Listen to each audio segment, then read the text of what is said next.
తెలంగాణ డిఎస్సీలు ఒకే రోజు 2 సబ్జెక్టుల పోస్టులకు సంబంధించిన డిఎస్సీ పరీక్షలు రాయాల్సిన అభ్యర్థులకు ప్రభుత్వం ఉపశమనం కల్పించింది. 2 పరీక్షలను ఒకే చోట రాసేందుకు వెసులుబాటు కల్పించింది.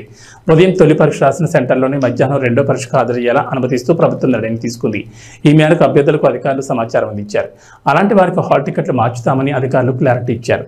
పలువురు డిఎస్సీ అభ్యర్థులు నాన్ లోకల్ పోస్టులకు దరఖాస్తు చేసుకోవడంతో ఉదయం ఒక జిల్లాలో తొలి పరీక్ష, మధ్యాహ్నం మరో జిల్లాలో రెండో పరీక్ష ఉన్నాయి. కేటాయించిన పరీక్షా కేంద్రాలు దూరంగా ఉండడంతో అభ్యర్థులు ఆందోళన చెందారు. ఈ విషయం అధికారుల దృష్టికి వెళ్లడంతో స్పందించి ఉపశమనం కల్పించారు. కాగా ఈ నెల 18 నుంచి ఆన్లైన్ విధానంలో డిఎస్సీ పరీక్షలు ప్రారంభం కానున్నాయి.